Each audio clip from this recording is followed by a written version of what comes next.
ఓం శ్రీ గురుభ్యో నమ గం గణాధిపతయే నమ శ్రీమాత్రే నమ.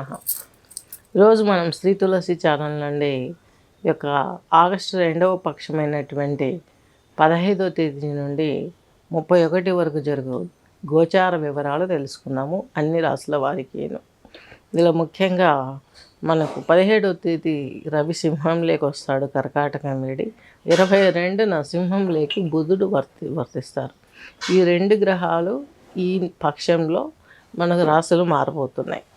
శని భగవంతుడు వచ్చేసి ఇక్కడ మీనరాశిలో ఉన్నారు, రాహు వచ్చేసి కుంభరాశి, కుజుడు వచ్చేసి మిథున రాశి, గురుబుధులు వచ్చేసి కర్కాటకం, రవికేతువులు వచ్చేసి సింహం,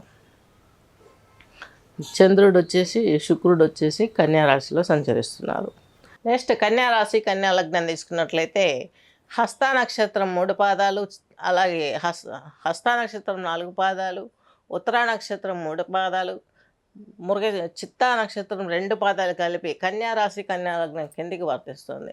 మీకు కన్యారాశి కన్యా లగ్నం వారికి రవితో కూడినటువంటి బుధుడు ఈ యొక్క 22 నుంచి మీకు సింహంలోకి వచ్చేస్తున్నాడు, అంటే వ్యయ స్థానంలోకి వస్తున్నారు. రవి బుధ కేతు గ్రహాలు 3 కూడాను మీకు వ్యయ స్థానంలోకి వచ్చాయి. అయినా పర్వాలేదు, కేతువుతో ఉన్నారు కాబట్టి దైవబలం మిమ్మల్ని ఆదుకుంటుంది.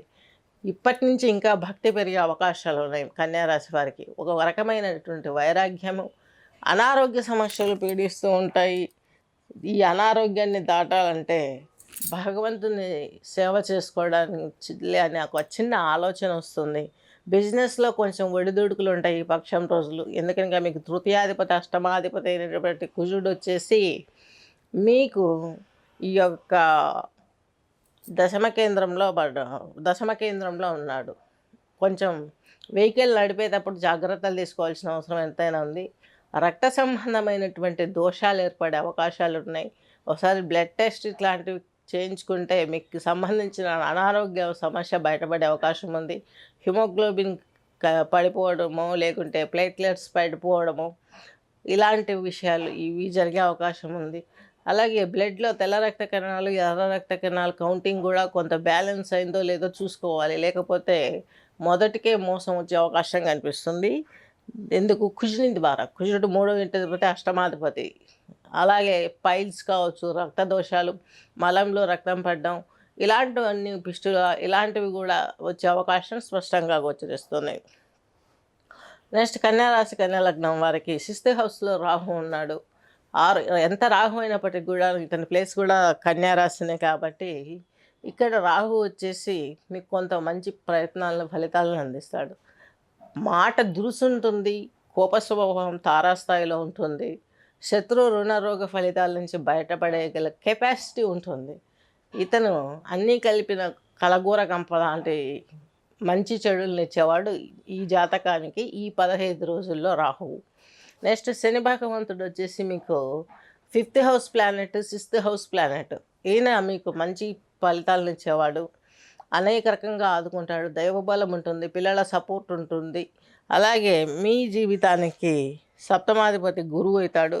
ఈయన లాభంలో ఉన్నాడు. మీ జీవిత భాగస్వామితో మీకు సౌఖ్యంగా ఉండి చక్కగా లాభం వైపు జీవితం గడిచే విధంగా ఉంటుంది.